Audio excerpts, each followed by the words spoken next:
How you doing, YouTube? Matt Massive Beer Reviews back with... I don't think this is new brewery time. I don't. I'm almost certain I've had this beer, or had this beers from this brewery before. So anyway, Odd 13 Brewing.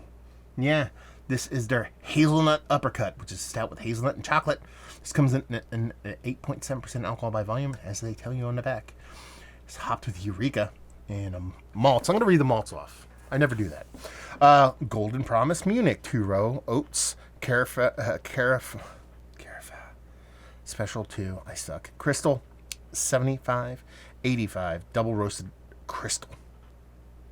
I think it's double roasted crystal, not double roasted then crystal. Yeah, that's a lot of malts.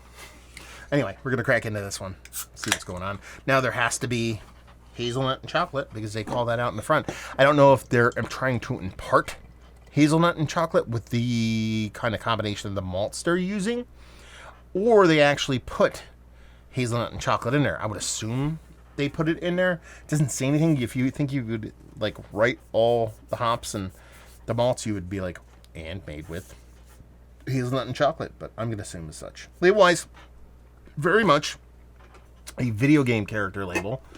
Get this in here. Review beers. Got to keep them cold. Got to keep them cold after you're done. Anyway, video game character. And I kind of like it. I'm not going to lie to you.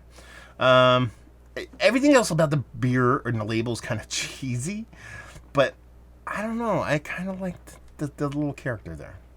Yeah. What else is going on? It's like a little boxer person on a weird ring that's exploding and morphing. There's a honeycomb in the background, or catacombs, or something. I don't know. Anyway, we'll take it. Now, this is interesting. I don't know if it comes off on camera, but this has very much like brown, imperial brown ale, barley wine kind of coloration to it. It probably looks dark. It probably looks straight up black on camera. And it kind of looks that if I just barely if I just hold it up and look at it as a whole. But when I poured it and when I roll it, it's probably not going to come off. It has this rich brown core to it. Malted malt ball colored head, maybe a bit above that. Looks the part. Looks the part. Kind of. Nose.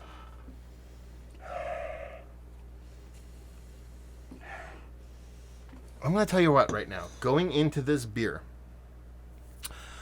I'm getting very much they're trying to impart hazelnut and chocolate with the malt.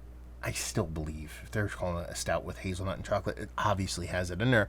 But chocolate and hazelnut really don't play a huge, meaningful role in the nose, at least.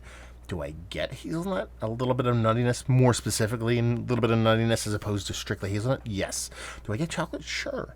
But it's not like huge. It's not like something I would assume I would... Let's put it this way.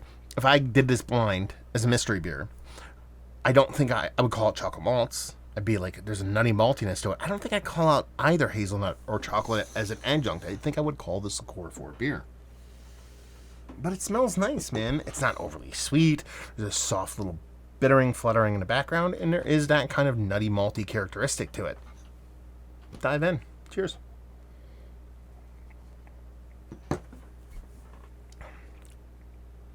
Yeah.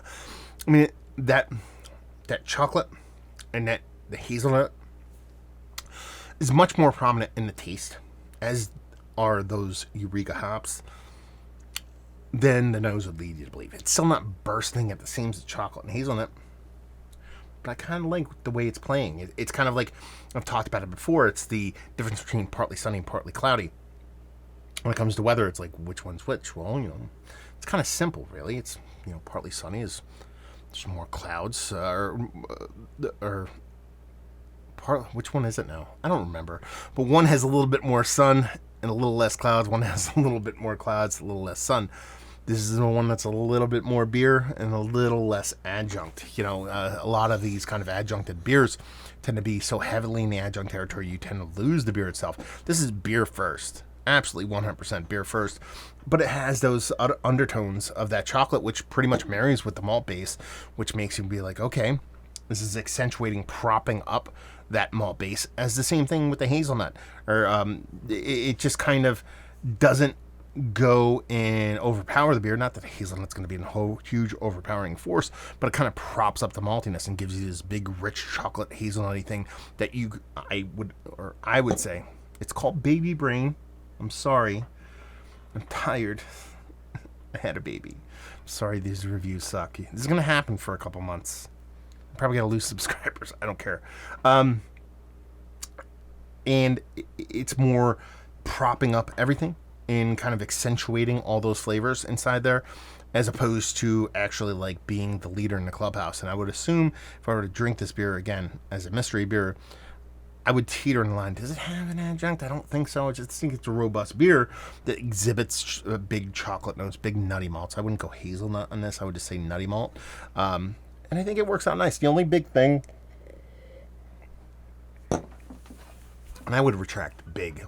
I said the only thing that kind of disappoints me, I can nitpick at, is mouthfeel. 8.7%, big burly beer. I want a little bit more density. That's the biggest hang up here for me. It's appropriately sweet, maybe a skosh sweeter than where I'd like it, but a little bit of chocolate and hazelnut. I'm fine with the sweetness coming off this level. And the way those kind of hops come through, that Eureka is very expressive, very spicy, very bittering, but in more of an English hop kind of way. And just comes off as a fun beer. I like this. I think it's made well, and I think it's a fun beer. It's not otherworldly. It's not going to change my mind. It's not going to be a Mount Rushmore status adjunct beer or something like that, but I'm glad I had it. Let's put it that way. Okay, so let's talk about this beer. Is this one of the better adjunct stouts I've had as of late? It's in the conversation, just not towards the top. Valued availability. This is where I need help from y'all. This came from Tavor. They sent me a box of beer to review. And so I don't know how much it cost from them. If you know, let me know. I don't know how much it costs from the brewery or locally. Those are the two things I need to know from you guys. And I keep forgetting to ask this. I've been doing this 7 years now, and I said, have you guys had this beer? What do you think about this beer? I need to start doing that more often. Just let me know what you think. And about Odd 13 in general. I know these guys. I know I've had a couple beers by them. Let me know what you think. So there you go. A review in the books. Hopefully you guys enjoyed it. Down there if you want to talk about it. Massive Beers. If you want to check me out in the social media stuff. Wait. If you like what we like this. I didn't do that part.